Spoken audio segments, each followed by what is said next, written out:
ഇന്നത്തെ വേദഭാഗം വിശുദ്ധ മത്തായി എഴുതിയ സുവിശേഷം 7-ാം അധ്യായം 1 മുതൽ 14 വരെ. നിങ്ങൾ വിധിക്കപ്പെടാതിരിക്കേണ്ടതിന് വിധിക്കരുത്. നിങ്ങൾ വിധിക്കുന്ന വിധിയാൽ നിങ്ങളെയും വിധിക്കും. നിങ്ങൾ അളക്കുന്ന അളവിനാൽ നിങ്ങൾക്കും അളന്നു കിട്ടും. എന്നാൽ സ്വന്തം കണ്ണിലെ കോൽ ഓർക്കാതെ സഹോദരൻ്റെ കണ്ണിലെ കരട് നോക്കുന്നതെന്ത്? അല്ല, സ്വന്തം കണ്ണിൽ കോലിരിക്കെ നീ സഹോദരനോട് നില്ല്, നിന്റെ കണ്ണിൽ നിന്ന് കരടെടുത്ത് കളയട്ടെ എന്ന് പറയുന്നതെങ്ങനെ?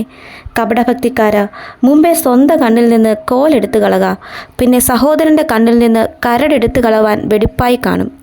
വിശുദ്ധമായത് നായ്ക്കൾക്ക് കൊടുക്കരുത്. നിങ്ങളുടെ മുത്തുകളെ പന്നികളുടെ മുമ്പിൽ ഇടുകയുമരുത്. അവ കാലുകൊണ്ട് അവയെ ചവിട്ടുകയും തിരിഞ്ഞ് നിങ്ങളെ ചീന്തിക്കളയുകയും ചെയ്യുവാൻ ഇടവരരുത്. യാചിപ്പിൻ, എന്നാൽ നിങ്ങൾക്ക് കിട്ടും. അന്വേഷിപ്പിൻ, എന്നാൽ നിങ്ങൾ കണ്ടെത്തും.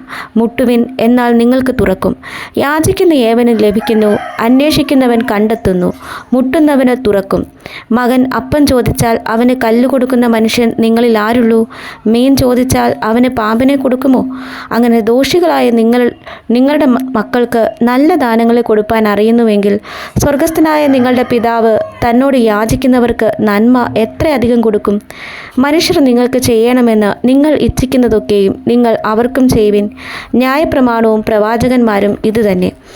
ഇടുക്ക് വാതിലിലൂടെ അകത്ത് കടപ്പിൻ. നാശത്തിലേക്ക് പോകുന്ന വാതിൽ വീതിയുള്ളതും വഴി വിശാലവും അതിൽ കൂടി കടക്കുന്നവർ അനേകരുമാകുന്നു. ജീവങ്കിലേക്ക് പോകുന്ന വാതിൽ ഇടുക്കവും വഴി ഞെരുക്കവുമുള്ളത്, അത് കണ്ടെത്തുന്നവർ ചുരുക്കവുമത്രേ.